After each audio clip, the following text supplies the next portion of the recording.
Hi guys, welcome back to yet another video. My name is Martin. I'm filming this in my storage unit tonight. What I do on this channel is I show off 4 books from random and I end on a key issue. If you want to follow me on other socials, I'm on Instagram and Threads at Hannibal King 2099. That's pretty much it. I have some interesting books here. I won't show you the back cover of the key issue because you might spot it straight away. But these are the 4 books I'm going to be showing off. And the key issue I got in the mail during the week. And I thought, yeah, I want to show that one off. So as you saw, the first... Whoa, what's going on here? It is... I've got to put a backing board in this. Look at that. It's folded like you wouldn't believe. What it was, right, I've got all these boxes here, and one of the boxes, it was like the third one down, there was hardly anything in there. So I've got like these boxes pushing down on these other boxes, and it was only like a quarter full. And so this was just folded and it slid down, and it's now kind of warped. But I'm not too concerned because this is Black Panther issue 13. I did not like this series. Written by John Ridley. What the hell was going on with this book? It was a mess. They tried to make out like it was an espionage book. Every month it seemed that there was the potential for a new character to be introduced, and this was before the Black Panther sequel came out, and Marvel and the trades were saying, you know, is this guy going to be in the Black Panther sequel? Especially Tosin. Oh my god. Every bloody channel were going, Tosin is the first appearance of Tosin. Who gives? Really? Like, I'm here to read a story and hopefully be entertained. I was not entertained with this. I did like the Alex Ross covers though. They were quite good. The next one, okay, The Punisher Armory, issue 4. Now, I picked this up as part of a lot, and I have a huge chunk of Punisher books. Just like the last few years, kind of waned off the Punisher, but all his 90s run, I had them all, but I didn't have the Punisher Armory.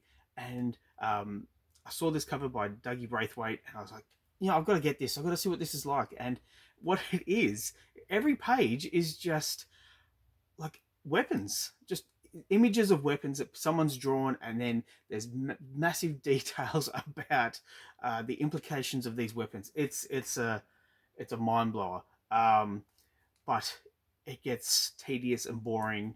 That being said, though, it's a nice cover, and I do like Dougie Braithwaite on The Punisher. He was the artist who was drawing the book when I started reading The Punisher, so I've got an affinity for Dougie Braithwaite, or Doug Braithwaite, as he's now called. Yeah, there we go.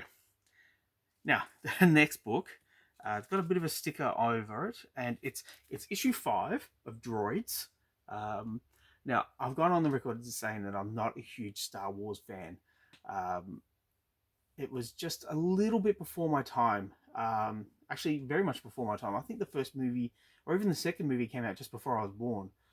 I don't really remember the timeline. I do remember being in primary school, and it was near the end of the year, and someone decided to put in the VHS holiday special.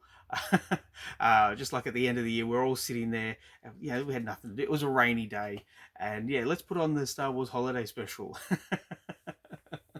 And yeah, we're watching it, and I remember the teachers were like, what the hell is this? This is weird.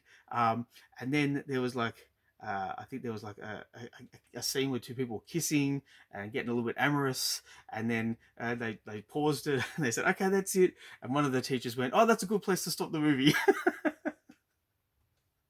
I must have been like 6 at the time. Anyway, here we have Droids.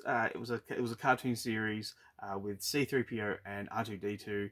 I've got maybe 4 issues of this series. It is an interesting read. I did enjoy it, but yeah, again, not a huge Star Wars fan. Now, the next book, the key issue for this video, I got this during the week, and it was part of a Facebook auction group. And this guy had a whole lot of indie books that he was selling, and he had this. I'll tell you, he had it for $20. And I looked it up, and yeah, okay, it's adequately priced, but there was only 2 copies of this, and this is the first edition. It's Run Baby Run. It's a Christian book. I forget who published this. Let's have a look. Doesn't actually say it on the back. But this is all about, it's a true love story about Nicky Cruz, and how Nicky Cruz was a drug runner and on drugs, and just involved in that world, and he was going down a bad path. And he turned his life around and found Jesus, and this is the story of his life. And here we have Nicky Cruz here, and it's a small print run. Yeah, I knew about it, and when I found it on this auction group, I jumped on it, and luckily I won it because I wanted to read it, and I haven't read it yet. I'm going to take this home and read it eventually, but it's just something a little bit different, something that